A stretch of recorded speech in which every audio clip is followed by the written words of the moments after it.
Ladies and gentlemen, welcome to the Motivate Property Podcast. It is Tuesday, the 10th of Feb, 2026. Hope everyone out there is having a fantastic week. So guys, I've got a very exciting show. This show's been a long time coming, all right? This is a formal wrap-up of a major friggin' renovation project that we had undertaken here at Motivate just over a year ago.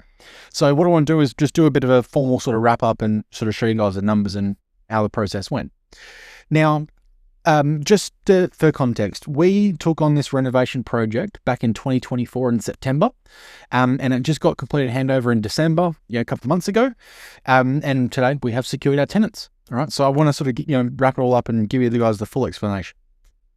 Now, before I do this, and I think it's important to sort of acknowledge this, oftentimes when we're working with clients, we do get people who do say, hey, I want to renovate a home. And that's kind of the strategy that I wanted to go and deploy. I want to renovate homes for profit. I want to be clear, guys. I'm not saying you can't do that and you can't make money. There are just better ways to do it, right? And today, I want to give you guys a real life example of how this actually looks, right? Just the real, true numbers. Now, when you've got shows like The Block, there's other renovation shows, I know Better Homes and Gardens, back in the day used to do little components of this. It can actually make it seem like renovations are a really good idea. But again, guys, we're talking about investing right now. We're talking about the money we're spending versus the return that we're receiving. It's not as simple as that, right? I know that The Block and these shows make it look really, really simple. It's not that simple, right? And like I said, today's episode is really to do a deep dive on that. Now, my personal opinion, and this is a personal opinion, take it with a pinch of salt. This is just my own experience. I have renovated multiple homes before. This is just the most recent one we've done on behalf of somebody else. In my mind, there are only two circumstances and when renovations are actually worth doing. The first type of renovation, I'll call like a nester style renovation, right? Now, when I say nester, I mean someone who's bought an old home, who's been living there for a few years. So you've already built your nest inside your home. The house has grown in value quite a bit and the debt's come down quite a bit because you've been living there and paying the home off, right? So you've been in the house for a number of years. With someone like that, taking out equity and using that equity to re-improve the home, give it a facelift, give it an update, that can be a good move, right? Keep in mind, it's only possible when there's equity in the home already from the value increasing and the debt decreasing. If you're overwhelmed by property investing, you're not alone. Most people waste months researching the wrong suburbs, stressing over inspections, and second-guessing every decision. Motivate Property cuts through all of that. We analyse the data, shortlist the strongest opportunities, inspect on your behalf, and negotiate so you don't overpay. The result is simple: a property that actually performs and moves you closer to financial freedom. Learn more at motivateproperty.com.au.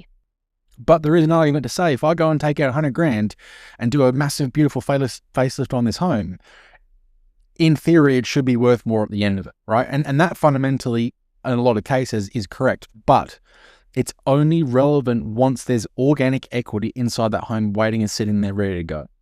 And the market in that area actually has other comparable homes that have been renovated or have been built brand new, and there is a gap between the established and the newer homes. When there is the gap, that space is the space that we're trying to create money and create equity, right? So that's the first circumstance where renovations can actually work really well. The second circumstance is when you can do that project and you can renovate for profit without spending a single minute on site doing any of the work yourself. I'm going to dig into this today and I'm going to go pretty hard today, right? At the end of the day, if you want to do a renovation project and actually make money, you can't touch a tool. You cannot be on site. You cannot be doing the work yourself. Anytime you're doing that, the renovation is basically bullshit, right? And I'll explain this in a second when I run through the feasibility. So like I said, guys, they're the two circumstances. One, the nesters who've been in there for a while, got organic equity with a house in the right market that it is worth renovating. Or secondly, when you're doing a feasibility and you don't have your time in the equation and it's profit. That's when I would be touching a renovation project. If it was not those two circumstances, I would be very surprised if this stacks up on paper. All right, but I'd love to be challenged on that. Now, the reason why I say this is opportunity cost. Like I said, guys, I'm not saying you can't make money in renovations. In this project, the client made some money. But the point is, if we had that capital invested in other strategies, they would have made way more money with less time and less energy. And that, for me, as a professional investor, is what I'm more interested in. But like I said, let's do a deep dive. So for full disclosure, I want to give you guys the scenario. So the scenario is, this was actually my mother-in-law's house. All right. So my wife, her mum, has been living in this home for a couple of decades. The home is in Lockridge. And for those who don't know Lockridge, not disrespect Lockridge. I mean, there were some very colourful characters, here, there, and everywhere as we're doing this renovation. But let's just say it's in a very low economical area in Perth, very cheap real estate. There is an argument, and I've heard people, locals say this, it's basically the Armadale of the North, right, is what people say. So, very cheap area, very, very low rundown area. The house was built in the 60s, right? So it's a timber frame home, had a bunch of asbestos walls throughout the home, and more asbestos here, there, and everywhere that we sort of found out the hard way. But, an old home. Now, what actually started this conversation was the fact that the house was starting to fall apart around. Now, what I mean when I say that, the initial thing that kicked this off was actually the fact her drainage was screwing up. She would have a shower, the water in the shower literally just wasn't draining out. Now, when we got a drainage plumber in, he blasted it out, he had a good look, took a camera down there, had a look, and basically what it was from the old terracotta old terracotta piping. So basically back in the day, rather than having like PVC, because PVC is fairly recent, they used to have these old, big, concrete pipes, but they're only about, a meter long. And then they would have them, basically every meter was another one that just like plug into it, with one end quite open, the other end quite short, and they would just kind of fit in with each other, as you go down the driveway. Now, long story short, over the last, 60 years since the house was built, basically there's obviously different seeds and stuff like that in the sand and the soil underneath the driveway and in the front yard. And obviously, as water gets into the soil, those seeds can germinate and start growing, and then it starts displacing the soil.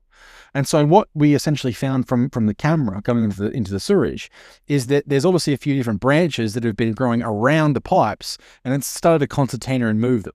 So there was a few points in the driveway where basically the pipework had essentially made like a V shape, and all the debris was just getting caught at the valley of the V, and obviously, stuff wasn't flowing properly, right? So in other words, the sewage was cooked. Now, at the same time, we had received a quote, and the quote was around $30,000 just to fix the sewage. So if we're going to go and spend $30,000 just to get the house back to baseline, I can already see the writing on the wall with the condition of the house that we start doing this, there's going to be more and more shit that's going to pop up. This is going to be a $200,000 expense. So the point of the story is we had to look at what our options were. Now, 800 square meter block in Lockridge. Now, at the time when we were running these feasibilities, the house was worth around 500 grand if she had sold it onto the normal market.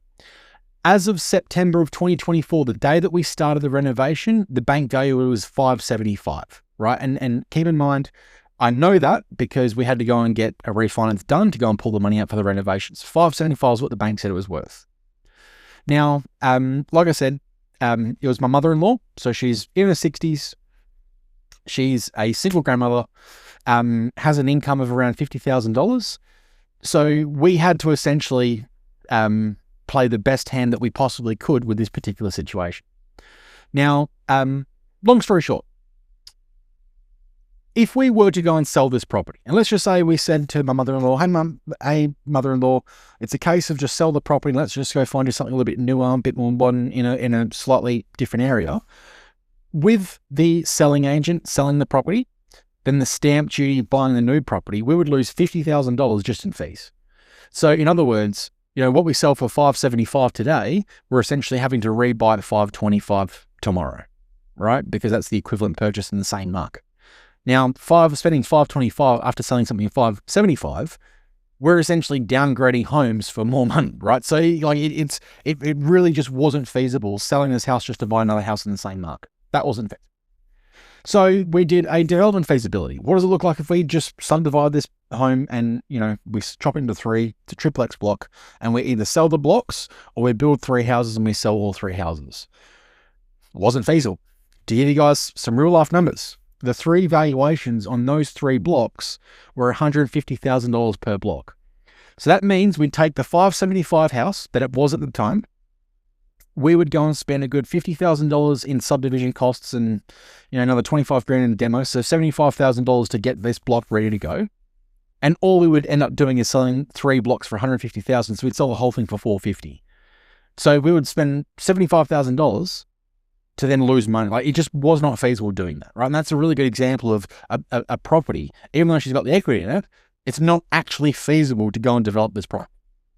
So basically what we had decided is, hey, with the amount of money that you can borrow from the bank of your equity, which is $85,000, the best thing that we can do right now is do a full cosmetic renovation on this home. And really what we're doing here is making the best out of a very bad situation, which is what we did. So we started. We went to the bank, got the bank valuation. We pulled out the $85,000. We had that $85,000 basically sitting in an account in cash ready to go. And this is essentially what we did when it came to the renovation. Now, like I said, the main problem that we had was obviously the sewage, right? So what we went and did was I hired somebody to come out, cut 2 60-meter lines on the driveway, right where the sewage was beneath, cut the concrete. We smashed the concrete. We had to rip all the concrete out, dig the sand out, and we digged all of those pipes out. What we also had done is we had started ripping out the internal walls. Now, when I say we, that was me and the family, right? So me, a couple of my nephews, my brother-in-law, started ripping out the walls. Now, we did find out, obviously, there was asbestos. We got some guys to come in and clear all the asbestos for us and make sure that we're all safe. But they cleared the asbestos for us. And then we had discovered a lot more problem, let's just say, right? So this is when we had to get a Sparky in. Sparky took one look. He said, look, based on the compliance, this house is so out of date, it's not even funny. So we had to go and rip out all the electrical, and he had to go reinstall all the electrical. Now, at the same time, what I had in mind was actually converting this home from a normal 3x1 into a 4x2, right? So we want to increase and improve the overall configuration. So we want to add on, a bathroom and a bedroom. We've got to do it somewhere. And so as the Sparky sort of come out, as the plumber had come out, I had basically cut the bottom floor of the bathroom out. We had to rip out all the pipe work. We reinstalled all the pipe work. We removed the bath. We put a shower in instead, and then we put in a secondary toilet. All right, so there's now an extra toilet in the house, and then obviously, new cabinets. Laundry, we ripped all that out. All right, so we had to basically start again, ripped all the walls out, ripped all the cabinetry out, we ripped the kitchen out. Right, the kitchen was falling apart as well, old school. We ripped all the kitchen out, all the cupboards out, and all the walls. So that pretty much got us down to the point where the house is practically destroyed. All right, and that's essentially when the demo was completed, and we basically started again. So the 85,000, and I'll let you guys know exactly what we did with it. All right, so that was 85 grand. That's all she could release with her income. So we started off with a demo, removed the kitchen cabinets, multiple asbestos walls, all the bathroom, all the laundry, bathroom flooring. I had to cut out all the floorboards in the bathroom flooring so that we could actually touch the pipework and reset all the pipework. We cut the concrete slab all the way down the driveway and then up through the back room where it essentially came out of the bathroom and the toilets into the main sewage. So we had to cut all that out and rip it all out. We had to then rip out all the internal walls and then re-gyprock them all. Sparky came out, redid all the electrical, and then the plumber redid all the plumbing. So all of the plumbing, all of the drainage, all of the electrical had been redone at the very beginning. All right, so we got that done, and it's basically a reset. Just alone, that was about $30,000 worth of work, right, between both the Sparky and the plumber. So that's almost half of the budget just correcting all of the electrical and all of the plumbing, right? So that gives you some context. Whether you're buying your first home or third or fourth investment property, Motivate Finance Team has you covered, finding the best lender to fit your needs. And here's the truth. If you haven't reviewed your lending in the last 12 months, you're probably overpaying. Banks reward new customers, not loyal ones. We review your structure, compare lenders, and build a finance strategy that actually supports your long-term goals. Whether you're refinancing, upgrading, or building your portfolio, your lending setup matters more than you think. Visit motivateproperty.com.au/finance to get started. Now, obviously, the plumber redid all the piping and PVC, so we're not going to have the same problems as we had last time. Those problems are now gone. And like I said, he also added, the plumbing in for the new toilet in the bathroom as well as the new bathroom. I then rebuilt the floor. We got it waterproofed. We tiled it. We re-gyprocked all the walls. We built a new stud wall in the back living area to create a new bedroom. Then we cut back and resealed all the timber flooring, reinstalled the kitchen, reinstalled the bathrooms, all the laundry cabinets and appliances, replastered and painted all the walls and ceilings. We redid all the landscaping, creating more parking, lower maintenance yard with a bit of turf and retech. We then internally furnished the house, right in the living areas, not the bedrooms, so that we could reconfigure the home into a co-living style property. So that's a room-by-room rental as a share house. And yes, guys, today that's rented for $900 a week, right? So we've gone and improved the overall rental amount from the $600 it would have got to now $900, right? Because we're doing it at a higher risk, room-by-room configuration. So $575 for the value before we started. $85,000 in renovation cost, right? So $85,000 was what we spent. So in other words, we ended up spending $660,000 overall between the current value and then the the cost and the renovation. The current market value today is $750,000. So it appears like we made around $90,000 in overall organic improvement in just over 12 months on this one house. Now, there's a couple of things that you've already probably noticed. Firstly, if we had just bought that house and not touched it, the organic growth of the market would have made us the same returns other than renovating the house. But keep in mind, we renovated because we had to. The house was falling apart. It wasn't livable. We couldn't just rent it out at the time. So something had to happen. But as you've probably already noticed, to go through all of that pain and suffering for just over 12 months to renovate a home to only make $90,000, I personally wouldn't be too crash hot with that return, personally. However, it also gets a little bit worse than this. Now, just want you guys to know, I've just spent the last 35 minutes reviewing my calendar. And for those who know me, you'd know that I've got some, I'm very particular when it comes to my calendar and my stuff. I've got sort of borderline OCD. I have everything in my calendar. Every appointment I've ever had, everything that I'm doing, like to the literal 15-minute blocks, I've got it in my calendar. I've got personal stuff, birthday, everything. I've just gone and counted how many hours I spent on this project myself personally. Now, keep in mind, I would say that I would have done 85% of the work myself, personally, right? Now, that's not me with the that's just me, like, by myself, at the house, by myself, evenings, weekends. I spent 488 hours myself renovating this home at no cost to my mother-in-law. On one hand, yes, I'm a good son-in-law. On the other hand, absolute fucking waste of my time. Absolute waste of my time. Now, here's the reason why. Let's say your boss pays you $40 an hour. Now, just to be clear, and I'm not trying to sound like an arrogant wanker, I make a lot more than $40 an hour. But let's just say, for argument's sake, the average person out there makes about $40 an hour. Now, keep in mind, like, some of my entry-level positions here are $40 an hour, right? So $40 an hour is a fairly normal, reasonable income nowadays. But keep in mind, that is not what your time is worth, because your boss does not charge you out at $40 an hour. See, keep in mind, guys, there are three things that goes into a build price. There's the material costs, there's the trade costs, then there's the profit. The point is, if there's no profit, the business doesn't exist. It's not going to operate, and therefore there is no service for you to make your time on, right? Your time is worth something, but it's not what your boss pays you. That's what you think it's worth. But your time is actually worth what he charges out.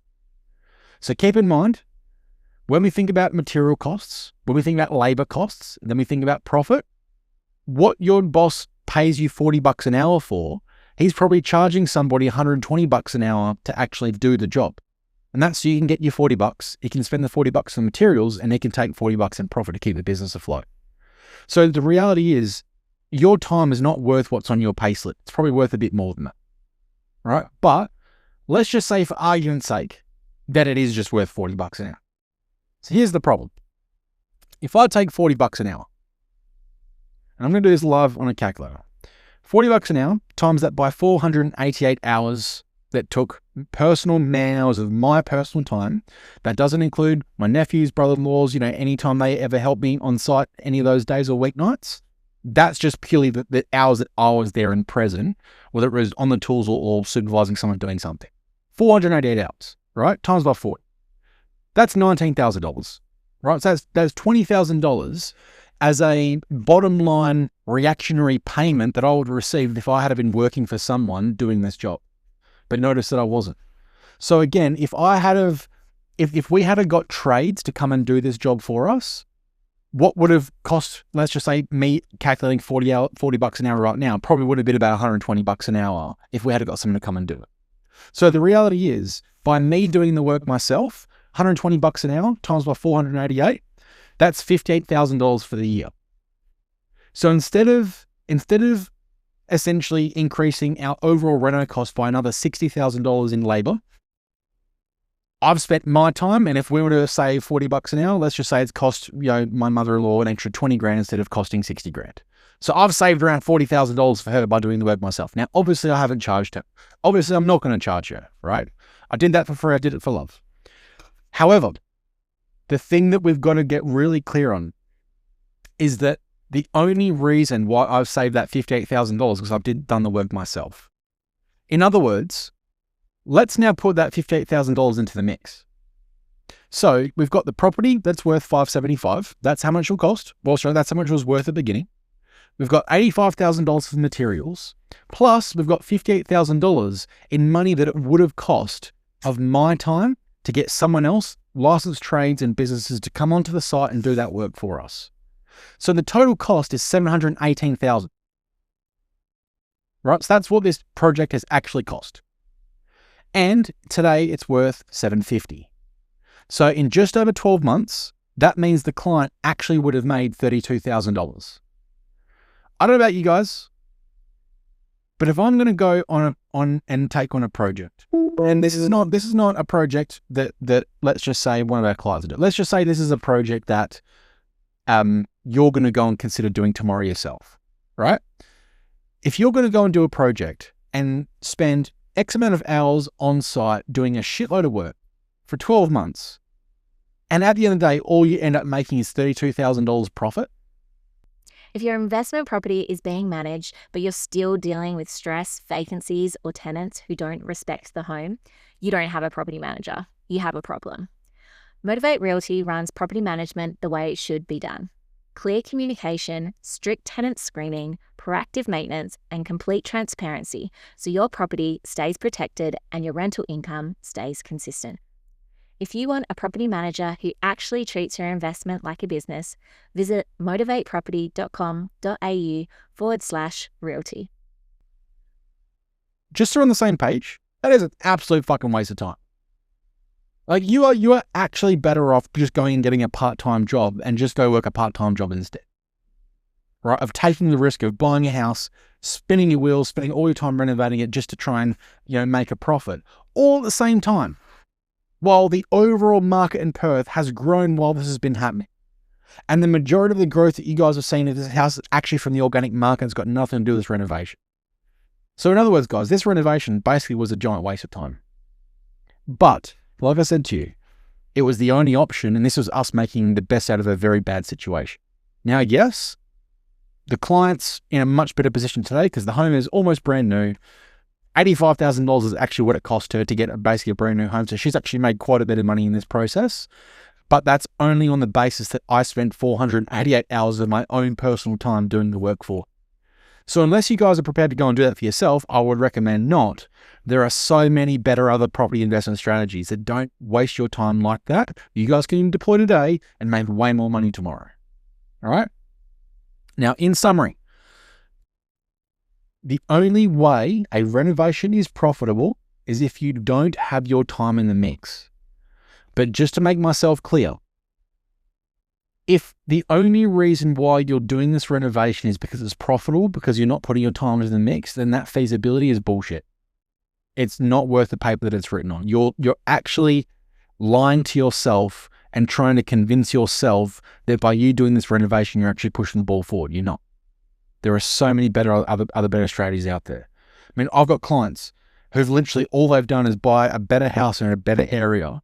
They've made over $100,000 in 12 months doing absolutely nothing. Now, I would much rather be making upwards of 100 grand doing nothing than to spend 488 hours of my time just to make the client $32,000 in a renovation. And this guy, guys, These are the numbers, right? This is me just being completely open with you and completely forthcoming here. This is not me trying to withhold a lie about anything. These are the numbers when you renovate a home. The only time, and I'm saying this from having this conversation countless times over the years, almost every time I speak to someone about someone who wants to do a renovation, they always reluctantly refuse to put their time into the equation because they're doing it for love. They enjoy renovating. Fuck that. As a professional investor, it's all about what returns am I getting from the money and the risk that I'm associating with this money. It's not about trying to give myself another job. It's not about trying to go on working harder and working more and therefore I'm going to have more money. No, that's not investing, guys. That's just working harder for working harder's sake. That is the best way to burn your batteries and to get nowhere. I mean, to take this a step further, here's a genuine question. How many people do you know in your life work really, really hard and yet are nowhere near their goals? Or let me rephrase that. How many people do you know in your life work harder and harder and harder, and yet you wouldn't consider them successful? How many people do you know that work hard and you don't feel like they're successful? Most. And the answer is working hard is not the solution. Working smart is the solution. Now, like I said, guys, I'm not saying renovations aren't good. They are. There are just far better strategies that are far more impactful, far easier, far quicker, will make you far more money, way more efficiently, with way less time. That, guys, is really where you want to spend your time and focus your money. All right? That's where you want to be putting your money. And that's the kind of investment engine that we want our clients to build. I mean, you're out of these guys. Like, we want our clients retired out of the workforce within 10 years without having to do a single renovation. That for us is a win. All right, rather than being on site yourself and spending all this time and energy that you don't have to go and make money that you can make far more money elsewhere just picking a better property in a better spot. Cool. So like I said, guys, just some food for thought. Like I said, I'm not saying renovations aren't good. They are. There's just way better strategies to actually get you where you want to go to. However, like I said, this house is now rented for $900 a week. We're getting far more than the normal organic market. Those houses are few and far between. So a lot of those houses we are going to have to renovate to actually reconfigure the homes from the 3x1 or 3x2 to the 4x2 or 5x2. But the point is that we've got to do it based on the purpose of that particular project.